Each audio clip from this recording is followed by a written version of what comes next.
Welcome to the Sync on Autopilot workshop. Let's start by taking a look at the resource page on your screen. It's packed with helpful links that you'll need to get the most out of today's workshop and keep up with everything I'll be showing you.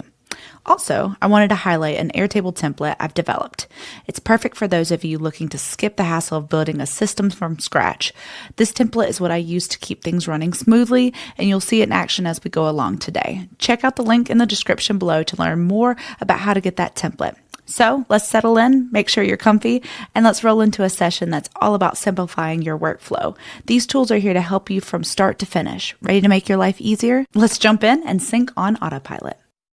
Can I dive in? Yes. Is everybody ready to geek out in organization? Okay, so I'll need to actually share my screen. So with everybody, I've kept everything pretty clean, I think. So you'll get to see behind the scenes. All right. So we're going to start in on Sync on Autopilot. So today I'm going to teach you guys how to automate and organize your music pitching. So what we're going to learn today, we're going to craft a tailored system for you, and we're going to embrace the rule of 3 plus archive. We'll talk about that. It's my favorite thing. I'm going to introduce you to the tools of the trade that I use. You can adapt to whatever you want to use. We'll talk about that. And then I'm literally going to walk you through my system so you can kind of see how I do the day-to-day and make sure it's as quick as possible.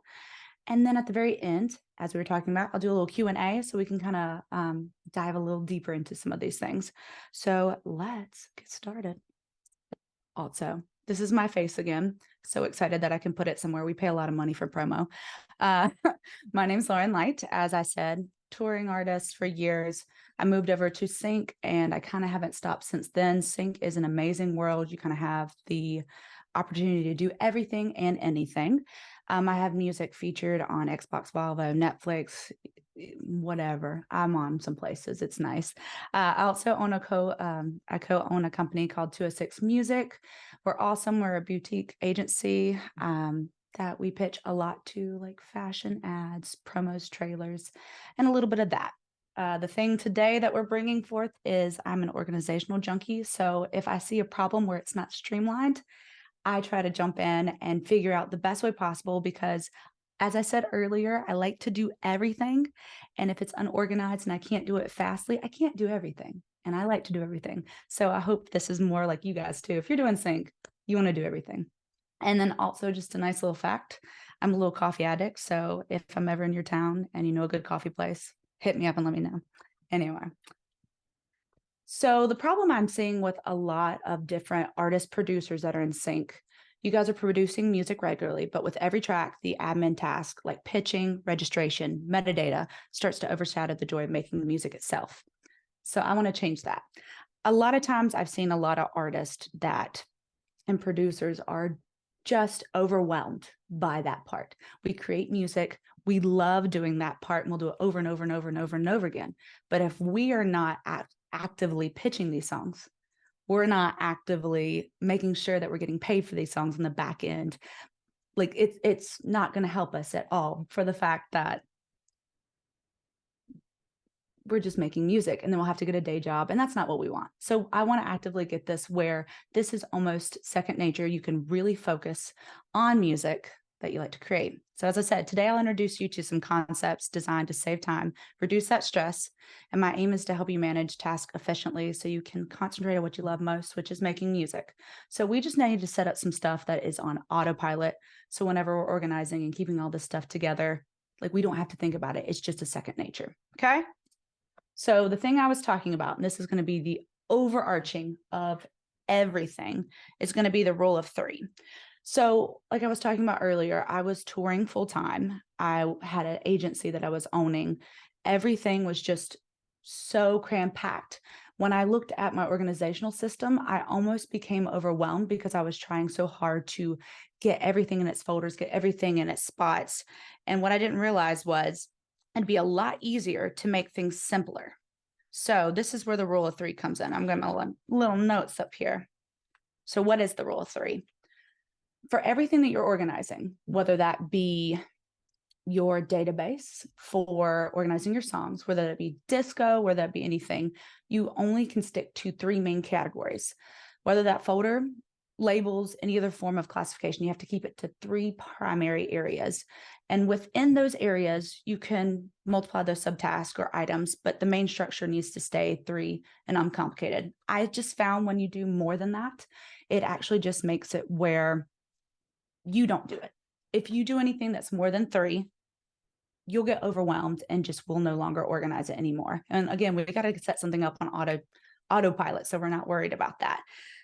As I said, exceeding these limits can muddy the system, making it less intuitive, and it's just so much harder to use. The reason why I picked 3, so when I was actually in school for business, music business, a lot of the business structures that they would use. So like, for example, when you go to a restaurant, you always see everything's laid out in 3s. They got appetizers, course, dessert. Everything is very simple. Whenever you go to a menu and you look at it and everything's just scroll, scroll, scroll, it's almost too much.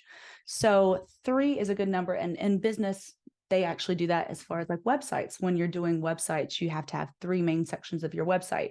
With more than that, people get overwhelmed and leave your page. So I thought, if that works for business structures, and this is tried and true, why can't this work for organization? Okay. So what you're asking, what about stuff that I don't use all the time? This is what I called archives. So this is your full 4th folder, and this is the catch-all position outside the 3 main categories. If you haven't used this thing on a daily basis, this kind of goes in there. It's also great for like initial cleanups, one-time tasks like pitches, which, to preserve that information, but you can get to it anytime. So I like to say, whenever I'm doing anything, I make 3 main categories and then archive. That just is anything and everything goes into that folder. If we're not using it, I can easily search it anytime, because the 3 folders that you want to use is something you use daily. Just an example of mine.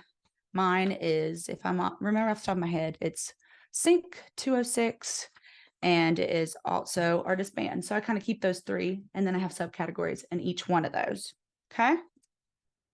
The main thing is we just need to keep this system simple and efficient. And as we move through today, I'm going to show you, as we walk through everything, that rule of 3, and I'll show you everywhere it's at, so we can kind of understand what that means. So every time you're now setting up your new systems for anything, just kind of keep it to the rule of 3. Again, if you have 4 or 5, that's fine. It's just making kind of keeping our focus, getting into 3, making some new things that we can stick to and not move away from. Because we want you guys to have a good, successful career and be able to do more, because you're not worried about all this other stuff. So yeah. Post homework for this. I love that I'm already coming with homework. So what I want you guys to do after this class, and just think about this, is to think about a brain dump. Think about everything on a daily basis that you have to do. And I just want you to get a piece of paper and just write them all down. Write them all down. And start looking at them. Don't organize them. Just brain dump. Just write them down. Start seeing if there's pattern. Honestly and truly, most of you guys that are on this call, it's going to be for sync. So we're going to think, okay, within sync, what do I need to do right now? Sync, I need to do the song itself, like actually the creation of the song. I need to register, do blah, blah, blah, blah, blah, all that stuff. I need to also pitch to people. Just write that all down. Don't even think about it. Write it down. You'll start seeing that they all can be in 3 categories. What I actually like to do, which is why the picture of the Post-it notes are there, after I write that down, I kind of put them into one section and start organizing them together so I can see what those main 3 arches are. This is the only reason we're doing this, is so when you set your systems up, after we set it up one time, this is going to be how it goes from now on. When you create new folders, you go to that main folder and then put everything underneath that goes there. So you're just mainly finding with this homework your main 3 things that you have to go over. Again, like we said earlier, producers probably going to have a little different. We're all in sync. So producers might have their production, their workflow. They might have, they might not pitch. We just got to figure out those 3. So that's your post homework. All right. Probably our favorite thing now is I'm actually going to start diving into what we're doing. We've talked a lot.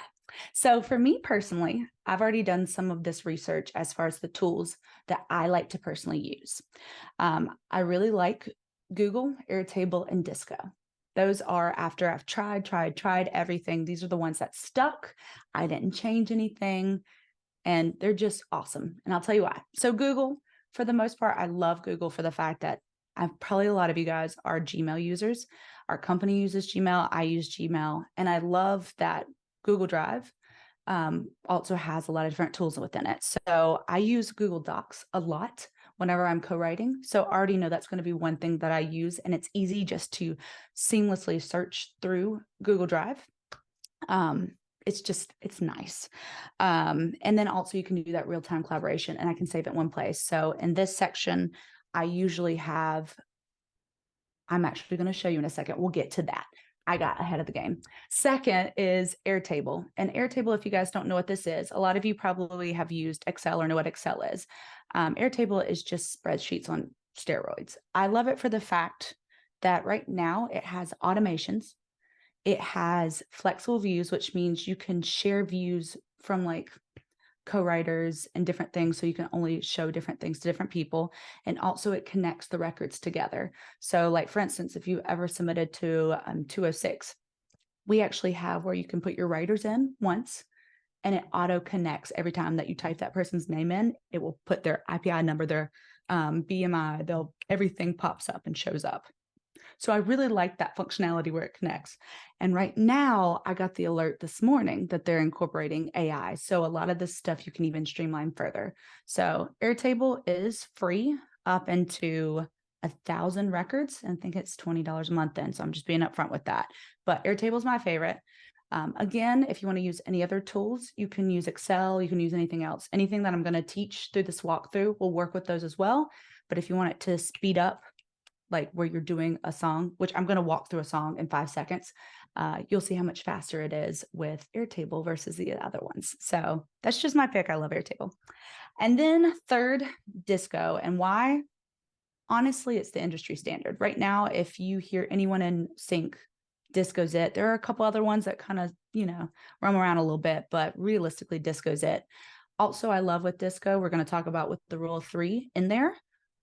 It works perfectly within the folder system because they have channels, folders, and subfolders. So I can easily keep everything simple. It's no nonsense. Whenever I'm doing a playlist, a song, I can find things super fast. And also with being on the sync side as pitching through 206, I've kind of got that streamlined down because we have to find songs out of 4,000 songs in our catalog very fast and within 30 minutes. So I feel like Disco is one of the best workhorses for that. Drag and drop, playlist, and everything stays there. You don't have to keep continually doing the same thing.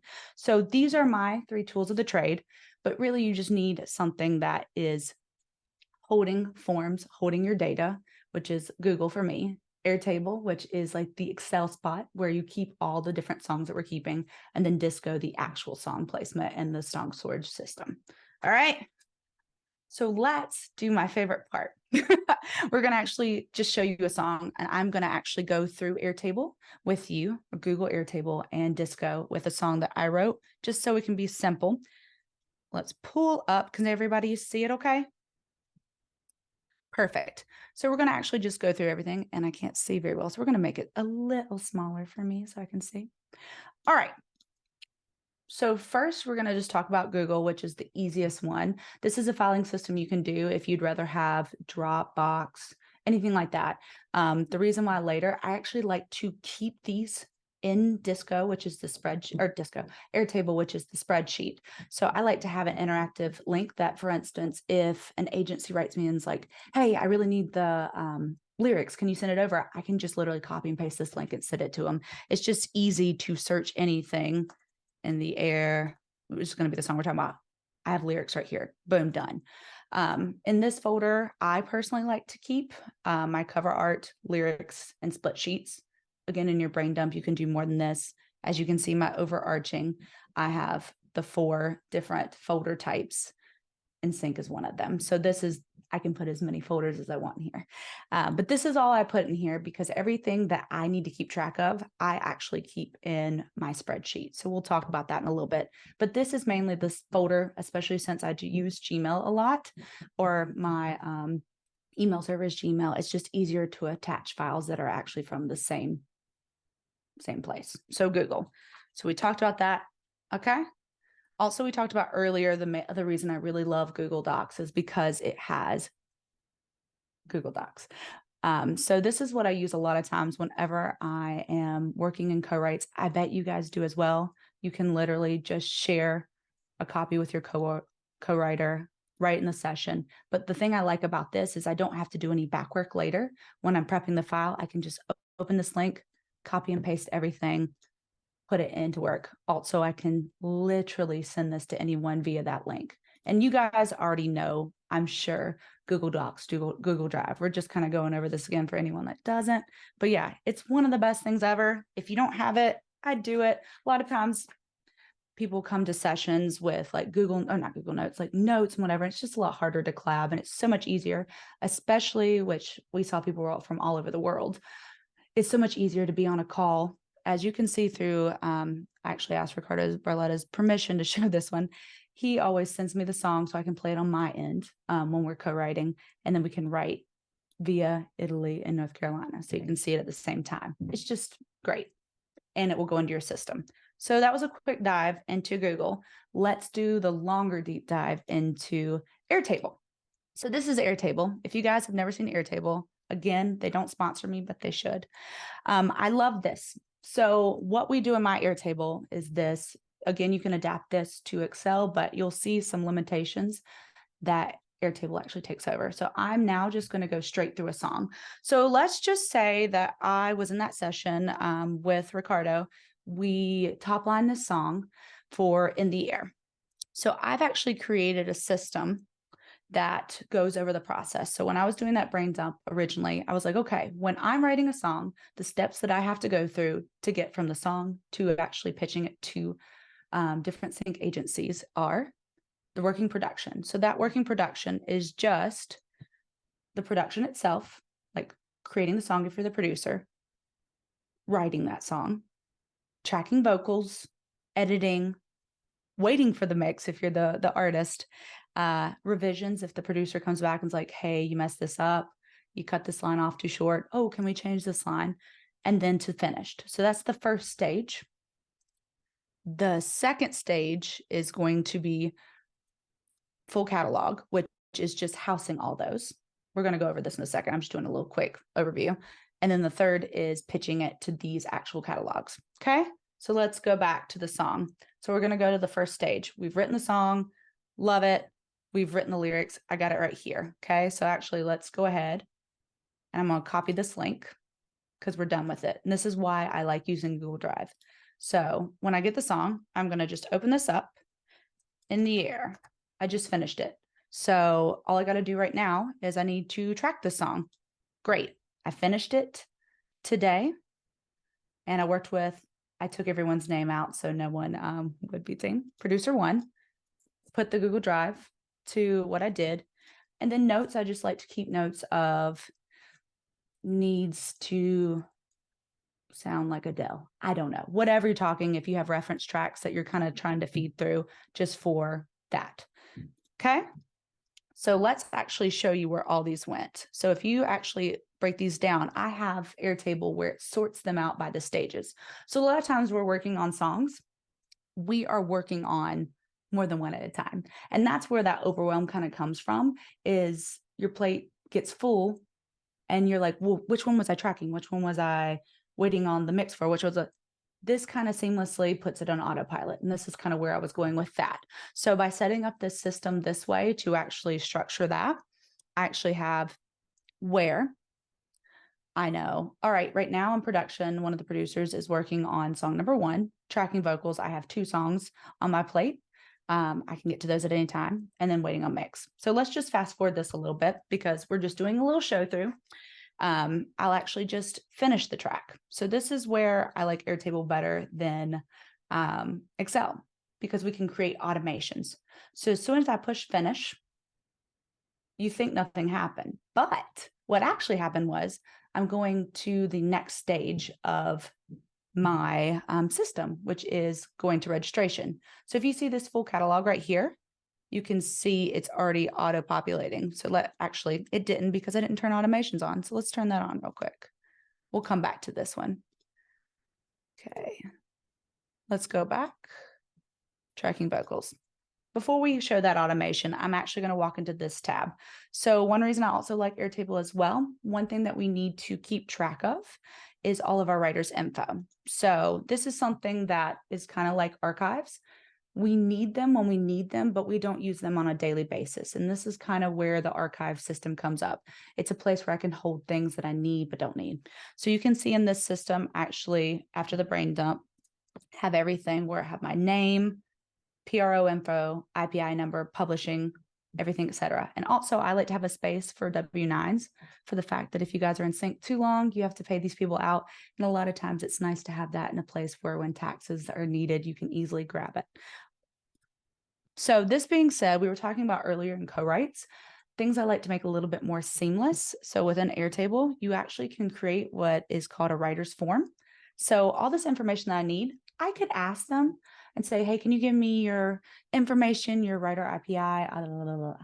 Or I could set that up and create a form. So I can open this form and I'll just do one with you where I can have them send this to their mobile device, or if we're in person, their desktop, and they're like, oh, I'll just fill this in right now. So let's just actually songwriter 2, let's make them PRS. I don't know their number, so it's going to be 9. I'm just putting this in fast. Let's do publishing. If I spell right, publishing name 2. That's going to be with PRS as well. This information. And then let's just say songwriter 2@gmail.com. Why not? And when they hit submit, this is where the smart part of Airtable comes in. You'll see on the back end, that form that you had, that Excel sheet, it already populated their information. So this is kind of like a space where I just leave everyone's information. As I mentioned earlier, when they fill this in, this actually auto-populates into the next tab. Okay, so let's go back now that that automation has been turned on. Let's pretend like we didn't finish the track. Okay, so in the air again, we worked on it. Awesome, great. I sent it to mixing.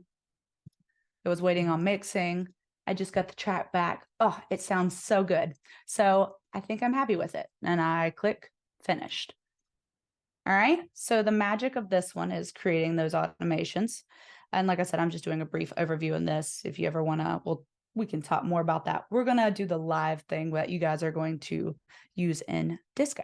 Anyway, so this one we push finish. It automatically puts it into the next system, which is our registration stage. So in full catalog is what I like to do is just prepping those songs. It's the prep stage. So in prep, we need to prep the writer's info. We need to prep all the main things that's a part of the song, the metadata. So what we do then is here, I'll space bar, and we're going to just prep it as if it was me. Okay, and we'll do this one a little fast, prep writer. The key, we're going to do E flat major, because that sounds nice. And then 97. So you're just literally plugging and playing. So the reason you set these up is you make it simple. Like you're just going through a checklist and having it do it for you. And this is what I'm talking about with creating systems that you don't have to think, you just kind of do. So keywords, what I like to do, I actually created a list. This is the list from Disco, what they suggest. I copy these. So every time I'm doing metadata, and as you can see, it's auto-populating it up above, I'll just go through and listen to the song and go, okay, this song's not an alt pop song. It's not ambient, etc., and get the metadata going together. Or if you already know it, you can just type in like pop song, synth popping. That's funny. Pop, synth. Just put in your metadata if you want to do it that way and just kind of do it. The moods and etc. Love song, etc. But I like doing it the other way just for the fact this is things that people already use in Disco for tagging, and it's a lot easier. I don't forget things, and the more metadata that you have, the easier it is for someone like me on the other side to just go into the search bar and type one of those words, because we kind of know those words from Disco, and hopefully your song pops up. Also, that being said, please, everyone, type as much metadata that makes sense as possible. Okay. Finish date. This is the magic as well. So this is what I was talking about on the system that you see over here. So what we did earlier in writer info, this information, it syncs to this whole database. So when I'm in this one, I can just click writer 1, Lauren Light, and then I just need to do the percentages. So this was the thing when I was doing the brain dump, I needed the writers, I needed the publishing, I needed the masters. And we're going to do songwriter number 2 that we put in. Amazing. They did 50% as well, because we're making this easy, even splits for everybody masters. I have a place for about 6. I think more than that's too many. And then we're going to put it in a category. So a lot of you guys will be putting things through non-exclusive versus exclusive. Try to keep it pretty simple. So I'll put non-exclusive. If it was someone exclusive, you could just click an agent. And you see it already auto-populated that lyric that I put in, because everything's just continuously going through this Excel sheet. Split sheets, you can attach them, but I personally like to, as we can see in Google Docs, just go in and actually just grab one. So in the air and just grab it so we can actually have it. And then if anyone needs it, like we need them all the time, we can just put those in there. So let's go back. Here we go. All right, so we'll pretend there's something there. I love that I just typed that. We're trying to do it pretty fast because our alarm didn't go off, did it? Huh. Anyway, I digress. So let's go back. So we have the stages for prepping writers, registering, and then catalog. So the cool thing about this is as soon as I do this, I'll click here to register. It's going to go into the next system. Perfect. So you see now I have a checklist of that brain dump that I was talking about.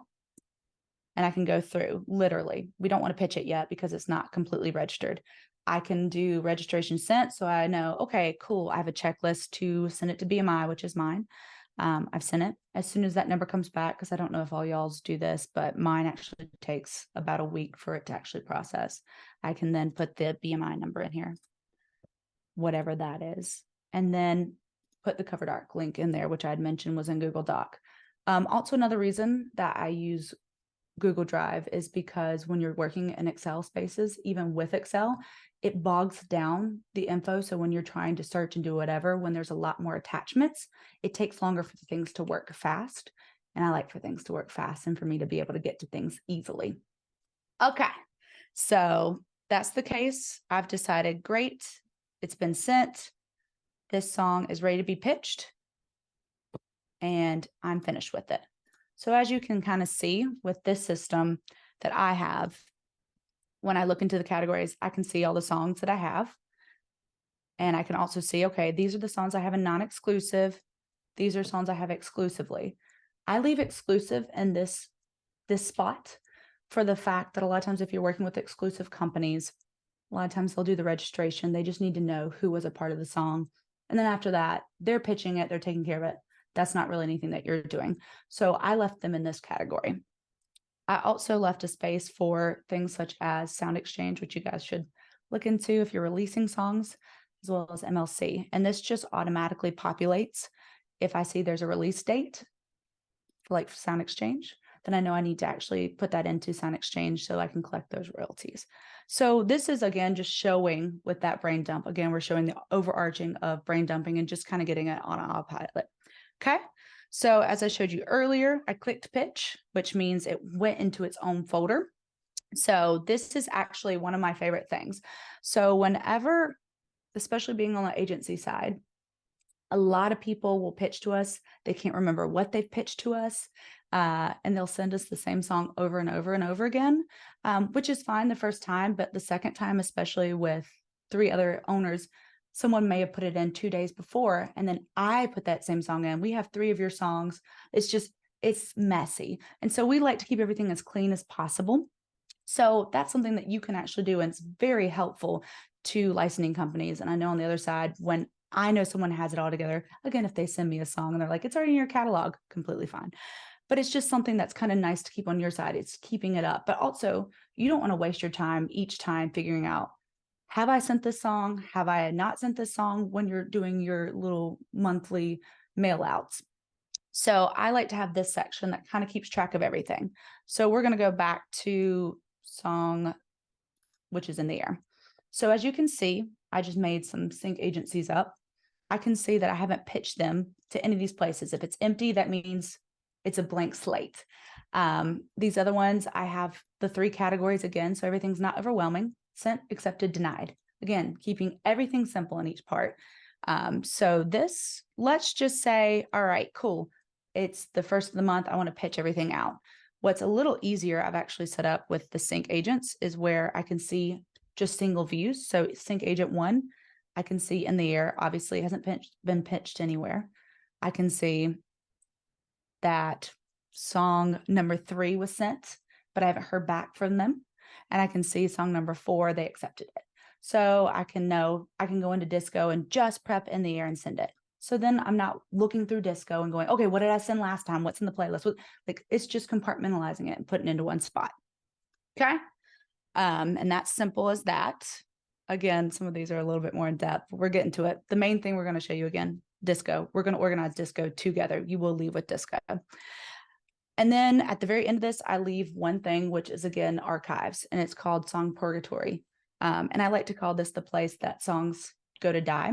So a lot of times the reason our systems kind of get cluttered is it's just human nature. A lot of times we'll do co-writes and we'll do sessions. The biggest thing for me has been being in a session with 2 songwriters and there's no producer and the song kind of just lives there.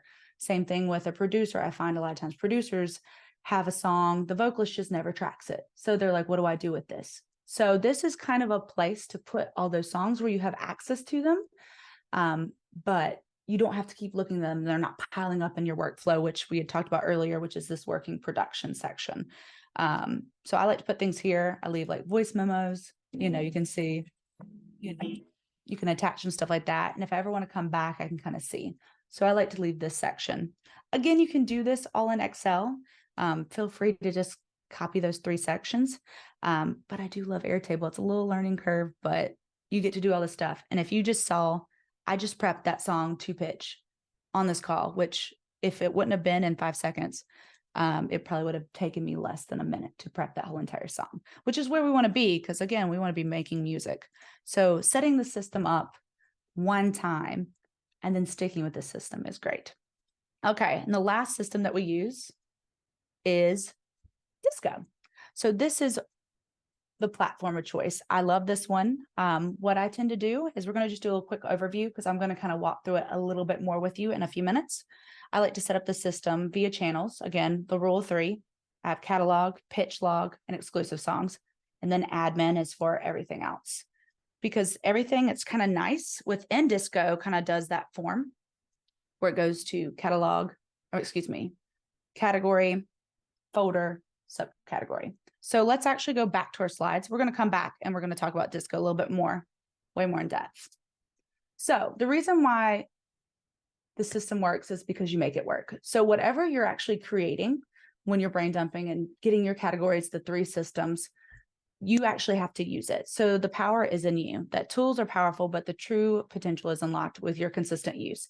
I find if you don't kind of find a system that works, that's simple for you, it just will not work. And consistency is a huge part of it. A system is only as good as its regular implementation. You have to stick to it. So whenever you finish a song, you got to put it in that form and go with it. Also, we mentioned earlier about establishing a routine. For me personally, it's a little bit easier to keep everything organized if I create a routine. So I like to do the first week of the month just because it's easy for me. You could do the last Friday of every month. I'm going to pitch to all my non-exclusive agencies. Just picking a day and knowing every day on the calendar, the last Friday of the month is going to be pitching. That kind of keeps a habit of continual. And that's just kind of what we're talking about. And just remember the commitment to the routine is what actually elevates those. Okay. I talked a little fast because I wanted to make sure we actually get one thing that you can take home today. So let's do some learning. So we're going to do some hands-on from Disco. So you can follow along. If I go a little fast, feel free. The replay is going to be coming up, so you can just pause it at any point. But this is something, because I feel like most of you guys will at least have Disco. I want you to take home this so you can at least search Disco a lot better. So yeah, let's get back to Disco. Okay. All right. So this today is what I want you to at least take home. The rest is a little bit of your homework, but we're going to get you a new system for Disco. So as we talked about earlier, the rule of 3, I like to keep everything into 3. I think everybody here probably has their full catalog. They have what they've been pitching. They have exclusive songs. And then they probably have admin. So right now we're going to, whenever you get back, you're going to create 3 channels, which just means make this channel, do a catalog, type the next one, put pitch log, exclusive songs, and admin. That's all you need to do. Today, we're going to show you catalog. So in catalog, again, keeping it simple, there's 3 to 4 categories that you can do.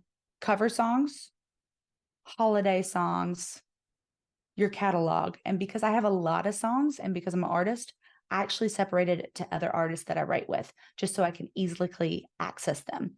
So I don't show other artists and show their information. Let's just go into Lauren catalog. After you create those folders, you're going to then create a subfolder with all the artist name. So I'm weird. I have 15 monikers. These are all my monikers that I have. So I actually keep every song in each playlist and they go into this folder. So like for instance, with In the Air, that's a Lauren Light song. I would keep this in the Lauren Light folder. So you see it right here, okay? But we don't want to go through this each time. So the reason why we've set this up this way is because when we click save up here, watch, it already finds the folder and you can save it directly into there after you've prepped your song. So that's what we like. You set it up one time, forget it. You know what I mean? So let's actually go and just prep this song together. So I've already prepped half the stuff in the air. So earlier, when I was doing an Airtable, you could see In the Air. One thing I like to do, I did not show you guys this. I'm going to show you five seconds real fast. Let me show you in the prep stage. One thing we did not talk about. There we go. So in prep stage, I didn't mention earlier, another reason I love Airtable, you can create what's called extensions. So our company requires where you actually create split sheets. I actually have, after you put the input in, you can just create where it fills out a form, and it literally filled out their metadata as I did it. So you just saw me fill out these forms in real time and they just have to sign it. So that's one thing. I'm selling Airtable and they don't sponsor me. Anyway, continuing back to this go. So when we were talking about this, we actually already created in Airtable the formula. So everything we had put in here was the keywords, the metadata, etc. All I got to do then is copy this, and then I put it straight into Disco. I've already done this because I already done the keywords. So the reason I have it this way, and I have a formula coding that's a little bit more advanced, you can just copy and paste each one, but at least you have a place to copy and paste from. But here I do the writer info, and it goes all the way to here. That gives the writer and pub information and master information. Do it like this, delete it. You can put this in the group section. Also, this format is a lot of the standards. We got this off of the Guild of Supervision, Lauren Light. And then I have my metadata where I actually have the genre first. So every time I'm doing keywords, I do that first, the genre. So look, I can just literally pull it in right here. BPM, I typed that in earlier. Why did I type that in? Because I need it. 97. And then I like to put stems upon request. But did you see how fast that was that I just did that? Okay, I'm saving it right now. I feel like saving it took longer than actually doing the track. So it was not letting me save. Okay, and then like I told you earlier, the cool thing about this system, where if we do catalog, your folder, and then the subfolder, is that when you're just doing a playlist after you do that, you can actually just save and then type in Lauren Light, save it, boom. And then that song is already in your folder. So I have to do nothing, but it's already organized for me. So that's one reason we like that rule of 3. So then you can come here and I can see every song that I've ever written. It's already there. It has the main, the instrumental, and the stems. So that's a new thing that I would like for you guys to do as homework. If you like that system, feel free to start doing that. I know, I wish I had more time, but I think we're about to run out of time. So let's actually move to the next part.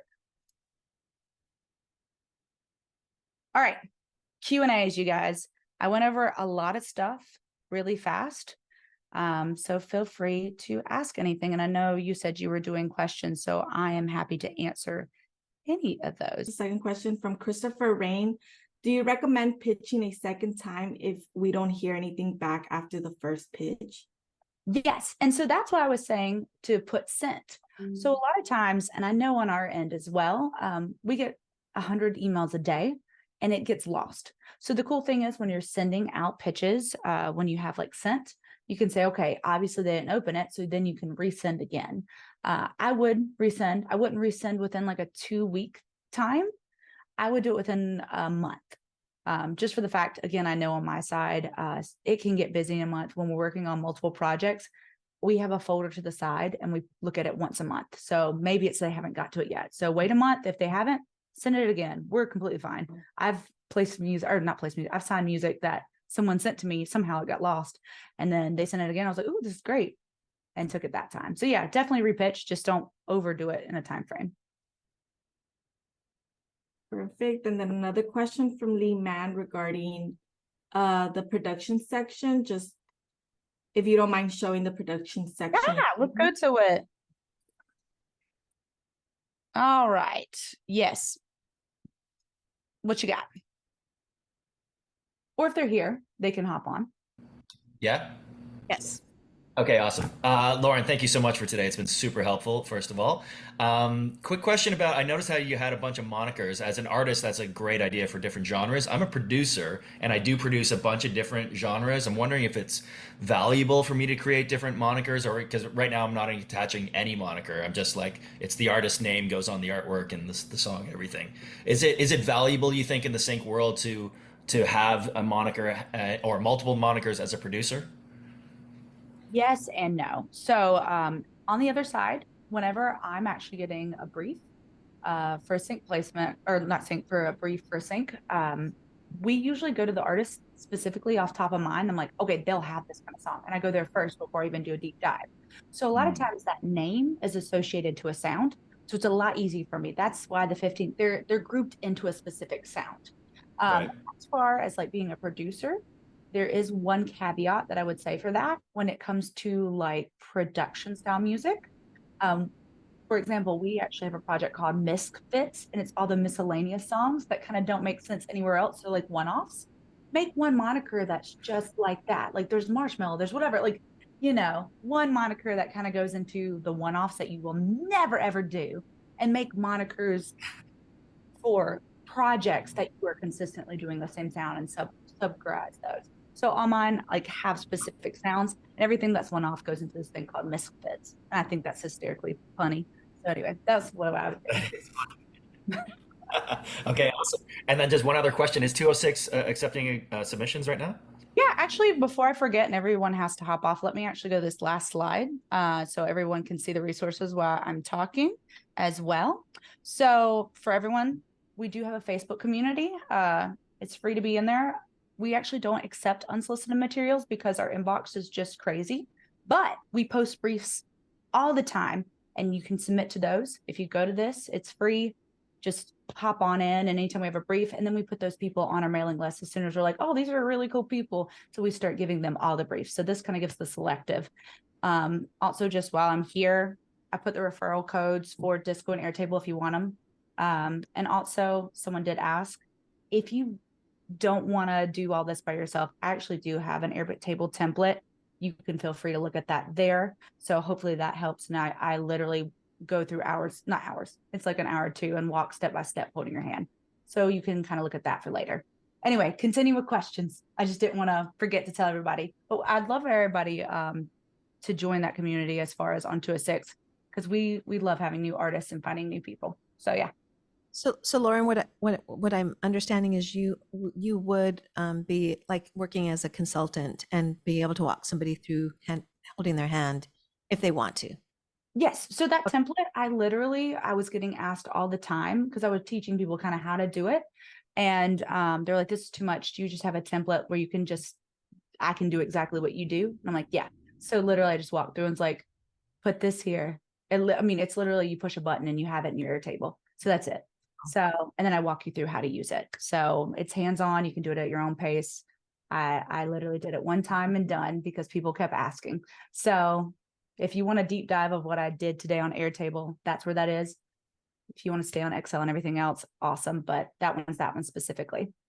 Amazing. Thank you so much for that. So I think that we're at our 12 o'clock. Is there any last kind of wisdom that you want to give to us all? You gave us so much, by the way. I mean, I think everyone's going to want to replay this over and over again. I feel a little bad that it's like I have to streamline through everything so fast, but I hope everyone's takeaway is just creating a system that's one that's easy. If it's not easy, you're not going to do it. I promise you. And two, that works for you. So create something that you can consistently keep track of, because I know on the opposite side, the more organized someone is within like 206 when they come to the table, I want to work with them over and over again. I know every time I go to them, I can get everything easy, fast, efficiently. And so you want to be that person. So for your own sake, figure out something, even if it's not how I do it, figure out something that will help you take your time, take your everything back, and you can kind of create music instead. So that's what I'd say. Yeah, I mean, like, I use Excel, but now I'm going to rethink that because because of how everything's connected, and you just showed us like how magically that works. It's so Yeah, well, within that too, the reason I also switched over to Airtable was like you were saying, when I had to do the same writers over and over and over again, like I got tired of those extra steps, and then I wasn't able to do the vocals for that song. Or when I was doing 206 and we're going through 100 songs, I didn't have the time to do something that should have been on autopilot. So yeah, if there's any way, even with your systems, that you can start creating some copy paste of things that you do all the time, like it will eliminate some time where you can do even more. yeah, it seems like Airtable can work for businesses. So Oh yeah, we love ours. If you thought this system was robust, you should see 206's. It's crazy. It's synced to a portal, and everybody, we love amazing. it. Well, We're crazy. congratulations on that. And thank you so much. This is amazing. Like I said, we're going to all replay this like on, with our coffee caffeined up and everything. And yeah, so Lauren Light, thank you, thank you, thank you. The world is a better place with you in it. Thank you for sharing all your wisdom, and we love you. And so I think, yeah, watch out for the replay, you guys. It should be up by the end of the week, maybe even And sooner. I also sent the link to the Creator Circle for you all to access the Ask Me Anything. It'll be open until Friday, so please join before then so you could get your questions answered. And thank you again, Lauren. Yeah, and thanks so much for letting me geek out with you guys. I love organization, so almost as much as thanks. So Amazing. hopefully- Should we put this resource page with Ask Me Anything, or would you be? Okay, cool. So Yeah. maybe you could share it with when we start our Ask Me Anything, you can in the Yeah. comment section or something. And I Yeah, did mention that the group is called Sync Collective 206, as you see it there, and the templates at laurenlight.com/template. Easy. Also, if you want to be friends with us, my Instagram's Lauren_light. 206 is 206 music. Come hang out with us on socials. We're friendly. But yeah, Yeah. I'll send you that resource page too, so everyone can have that. Yeah, you all three are very friendly. We're super friendly. We're very weird, so enjoy the chaos that ensues of Like funniness. we like weird. Weird is like what makes us musicians and creators, right? Yeah, and I'm the tame one of the group. Everyone else is even cooler than me. Can't So imagine. Well, you do seem, both. So yeah. Okay, so anyway, thank you again, Lauren Light, and thanks, everybody. thank you everyone for coming.